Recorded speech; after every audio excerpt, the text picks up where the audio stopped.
Deep in the red dirt heart of Duma village, Obi thought he was a god among men. Wealth sat heavy in his barns, but a dangerous ignorance sat heavier in his mind. He believed a man's true stature was measured only by the submission of the women around him. To him, his wife, Edora, was merely clay to be bent to his iron will. I own this house and everything inside it. A house built on fear is just a cage. My money built everything you see around us. No woman dictates terms to a man like me.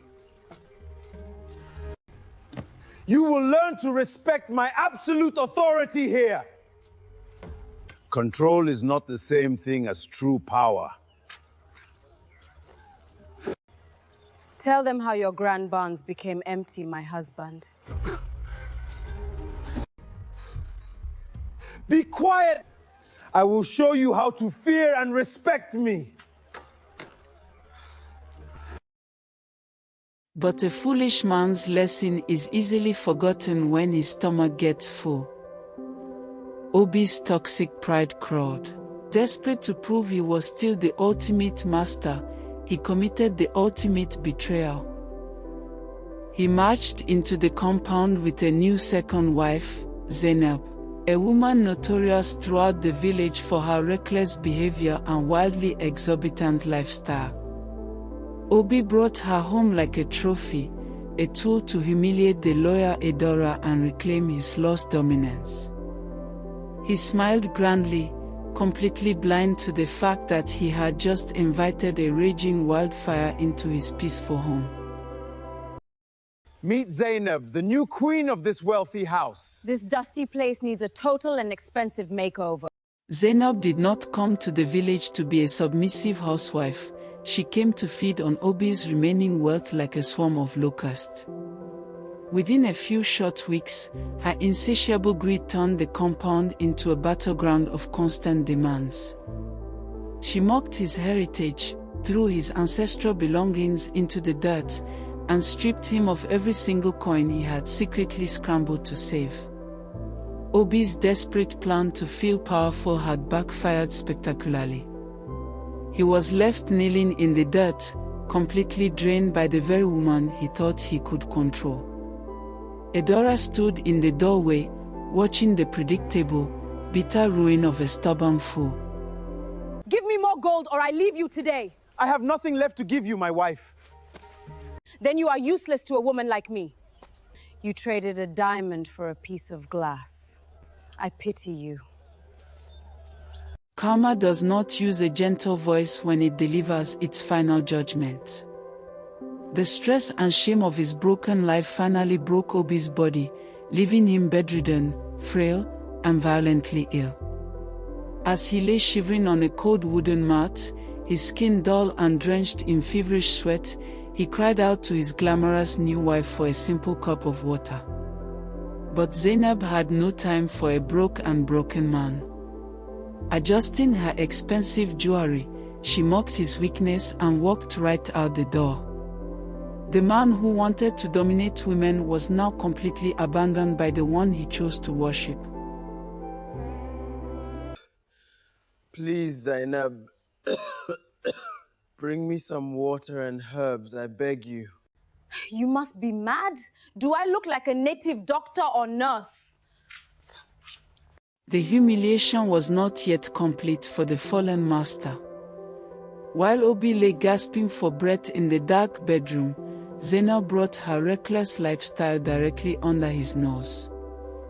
Right out on the porch, under the dim evening lights, she openly entertained younger, flashy men from the town.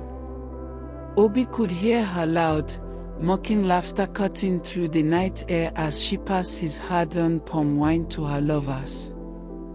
Peering weakly through the window mesh, his heart broke into 1,000 pieces. His house was no longer his own, it had become a playground for his own public disgrace. Do not worry about him. He is totally useless to me. You are bringing another man into my own house? Why? By the next morning, the scandal had spilled out completely into the village streets. Zainab stood proudly at the compound gates, receiving expensive gifts and flowers from wealthy suitors, completely unbothered by the eyes of the community. She danced and paraded her infidelity like a badge of honor. The village whispered, and the shame attached itself heavily to Obi's family name. But while Obi lay helpless, Edora stepped into the light. With the fierce dignity of a true lioness, she confronted the brazen intruder, standing tall to protect the honor of the home Obi had so carelessly tried to destroy. A beautiful woman must always enjoy life, my friend. You have no shame for what you are doing. I forbid you. Forbid me from what exactly? You old hungry hag. All you have done was to suffer with a useless man, and how did he reward you? Inside the house, the atmosphere grew cold as the grave. Zainab returned to the sick room, not with medicine or words of comfort, but with heavy leather suitcases to pack up her expensive clothes. Obi weakly begged her for an ounce of mercy, his voice cracking with the terror of a dying man. But Zainab's heart was made of stone. She looked down at his hollow face with a cruel, satisfied sneer, telling him plainly that sickness does not pay for a lavish lifestyle.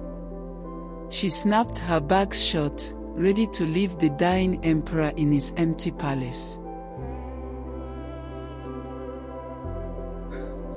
Have you no mercy for my terrible condition, Zainab? You said you love me. Sickness does not pay for my expensive lifestyle and hair extension. When the false gold completely washes away, only the true diamond remains. Just as Zainab prepared to walk out with her stolen loot, the bedroom door swung open. Edora entered, carrying a steaming bowl of traditional medicinal herbs and life-giving pepper soup. With a single commanding look, she swept the wicked second wife aside and took her place at the edge of Obi's bed. Gently lifting his trembling head, she began to feed him, treating his broken body with absolute grace. Obi wept tears of profound shame, finally recognizing the priceless value of the woman he had tried so hard to break. Move out of the way of a real wife. My husband needs me. I do not deserve this kindness from you, Idara. Thank you. All will be well in good time. Eat some more. Cooling. Out in the courtyard, the ancestors had finally seen enough of the abomination. Zainab stood by a flashy imported car, loudly planning her next town party with a young lover, completely ignoring the sacred rules of the village. But the elders of marched through the gate, their wrinkled faces contorted with a righteous, ancient fury. They slammed their carved walking sticks against the earth, commanding the modern intruders to stop their madness. The village ground itself seemed to shake with anger, demanding that the spiritual rod be cast out of the compound once and for all. Drive me to the town party right now, darling. Why? This abomination must stop in this village today! The evening torches cast long dramatic shadows across the red dirt as the final confrontation began. Zainab put her hands on her hips, screaming defiantly at Edora in the compound, claiming no old man could control her modern life. But then, a miracle happened. Leaning heavily against a wooden pillar, Obi dragged his frail body out onto the porch.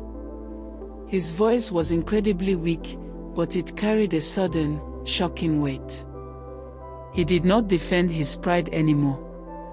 He stood before his community and took the full, bitter blame for the catastrophe, shielding his home from further disgrace. You old men cannot control my personal life here. I will live however I please. I belong to no one.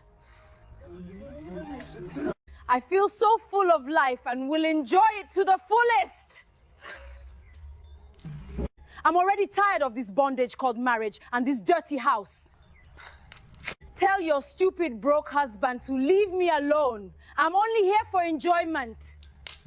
A lot of men out there will do anything to have me. Tell him to stay out of my way before I take what is left of his miserable life. What has my husband got himself into? Look at what he cast me away for.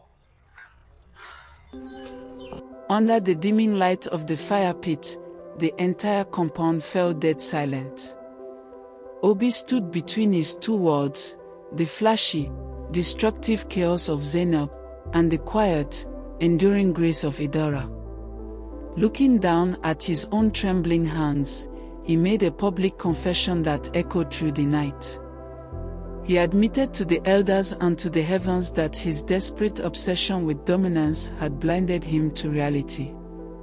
He confessed that his toxic pride had brought him nothing but a spiritual plague, and he was finally ready to cut the disease away from his soul. I wanted a woman I could completely dominate.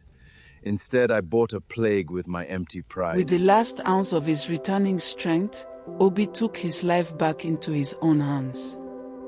He marched over to Zainab's heavy leather bags, lifted them high, and hurled them out into the dark, dusty village road.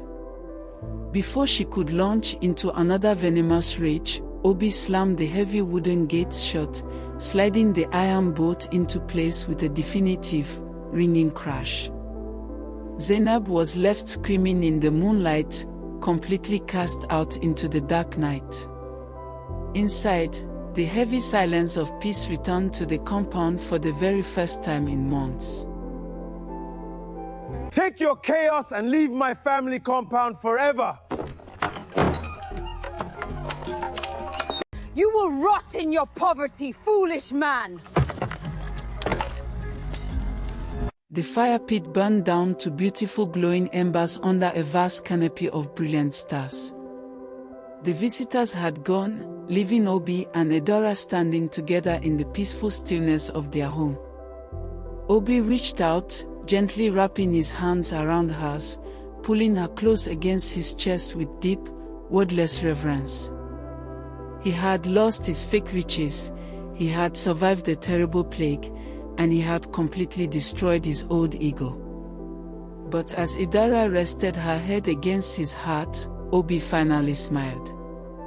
He had finally found the true meaning of absolute power, loving completely, without ever needing to conquer. I finally understand what true power really means now. I'm sorry for everything. It means loving without ever needing to conquer anyone.